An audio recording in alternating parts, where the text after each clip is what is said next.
Okay, we actually have the Feb trade data, and nobody expected this to come out. We have the exports coming in at $25.68 billion versus $26.35 billion. And to put things into perspective, actually, Reema, I was just looking at, we also have the import data, which is $33.81 billion versus $36.49 billion. So maybe if we can just calculate it, exports at 25.68. And we have the imports at 33.81. So that would be around $8 billion approximately. Yeah, $8.13 billion is the trade deficit for Feb, which has come out. And that was actually completely unexpected because the range that we were working with was anywhere between $9 to $10 billion. That's what most of the polls were indicating. And I was just about working on the polls because it wasn't expected today. But it's a significant fall on a month-on-month basis, because in the previous month, the trade deficit stands at 10.14. So that has come down by a good $2 billion just on a month-on-month basis. So this perhaps could cheer the currency markets a little more. So it's a good $2 billion lower.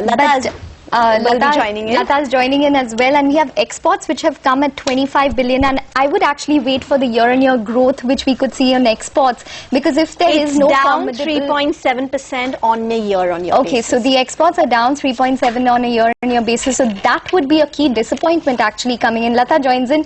Lata, exports are down 3.7% on a year-on-year basis for the month of Feb, and this is after consecutive growth that we've seen for multiple months, and then it petered off to single digits. No, well, first you must also remember that February is a shorter month than January, and it's, we have to do some seasonal adjustment to check out whether the month-on-month figures should be taken so seriously. But more importantly, look at the fall in both general imports. That's fallen by about 3 billion month-on-month, and in particular oil imports, that also has fallen by about $2 billion, which explains why the import numbers have also fallen. As you can see, January imports were at 36.5, and this one is less than 34, so almost $3 billion less by way of imports, and largely that's come by a 1 billion fall or thereabouts, or maybe almost a 1 billion fall in oil imports. So non-oil imports have also fallen.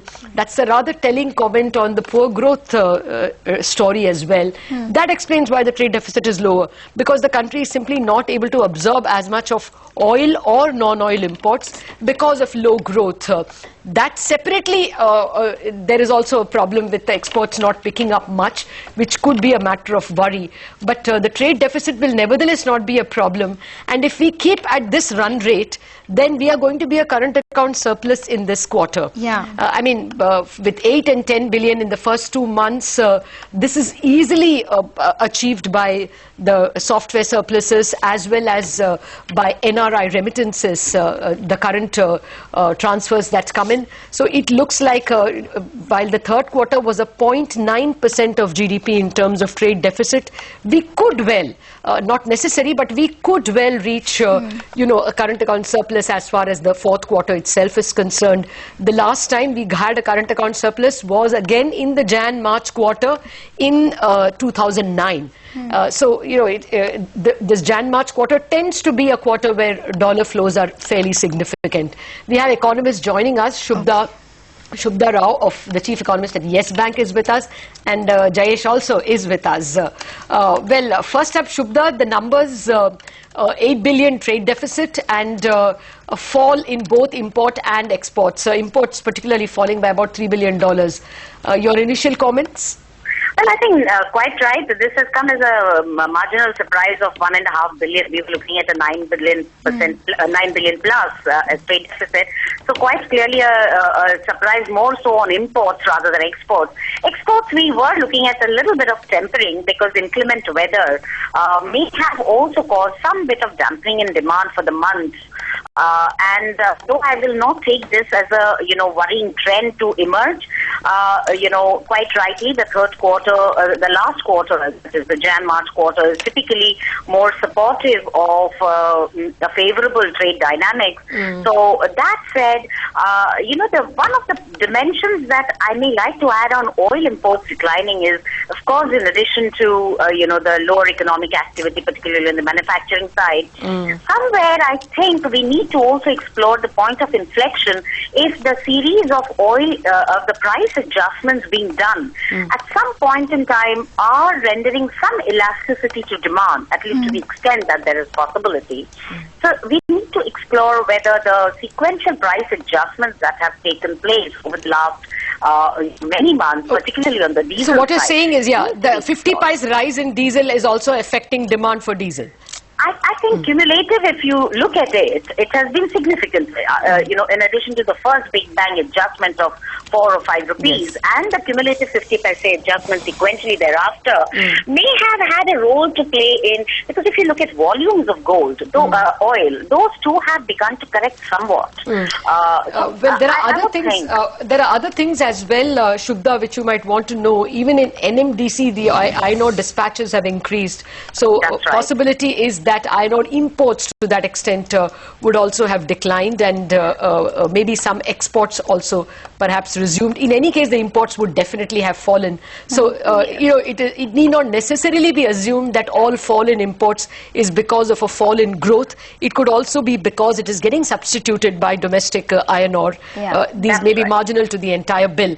Shubda, coming to you in a minute, let me get Jayesh also here. Jayesh, is the rupee market now going to see much more appreciation in the currency? No, this is a good news, but I think right now the rupee market is more attuned and linked to the flows, and we have pretty decent flows both in fixed income as well as equity in last 10 days or so, 10 working days, and that is what is really driving it. So yes, I don't think it's going to impact the momentum there. And one of the reasons appreciation is also a little not going so heavily, because you expect at some point of time Reserve Bank will add up their buffers for post-election situation. So that's the reason, otherwise the kind of flows which we are sitting, irrespective of this, yes, this is good news, but beyond that, it's just a news, right? Okay, and I think, even with this good news, if we have some outflows coming in next 2 days on equities, right, that's going to impact it. Okay, so fair enough. Mainly driven completely by the flows. Yeah, I guess the RBI has been already buying, at least that is the whisper you hear in the forex markets. I just wanted to add one point, for the export data, despite the fact that it's a shorter month, it's after 7 consecutive months of a growth on exports. Is the first time that we are seeing exports decline on a year-on-year basis. The last time we saw exports decline was all the way back in June 2013, where the exports were down 4.6%.